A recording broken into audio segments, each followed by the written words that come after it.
इथं फळ्यावर आपण आतापर्यंत जे अक्षर शिकलो ती सर्व अक्षर मी लिहिलेली आहेत. दिसतायत तुम्हाला? अ आहे, म आहे, ड आहे, घ आहे, र आहे, ब आहे. अशी सगळी अक्षर आपण आतापर्यंत जी अक्षर शिकलो ती सर्व अक्षर मी काही फळ्यावर लिहिली आहे.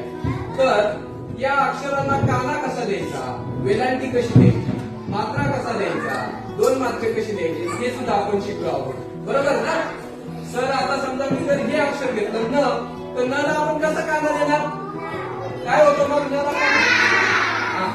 न ला वेलांटी दिल्यावर, न ला उकार दिल्यावर, न ला एक मात्रा दिल्यावर, न ला दोन मात्रे दिल्यावर आणि न ला काना एक मात्रा.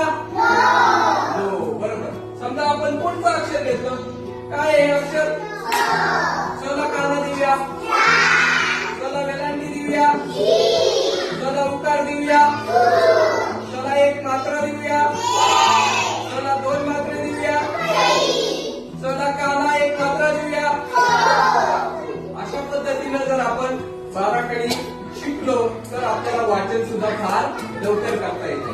तर आता इथे काही मी शब्द लिहिलेले आहेत. आता आपण वाचूया. बघा, मला काय आहे? काय झाला?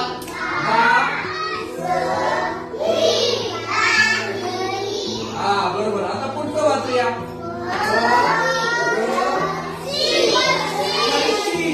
पुढचं वाचूया.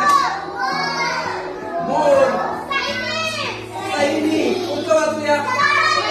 चपाती. Very good. चिकू, मिरची.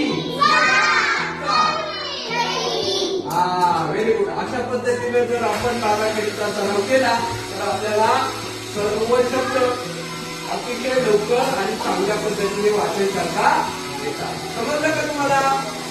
टाळ्या वाजवा बरं सगळ्यांनी.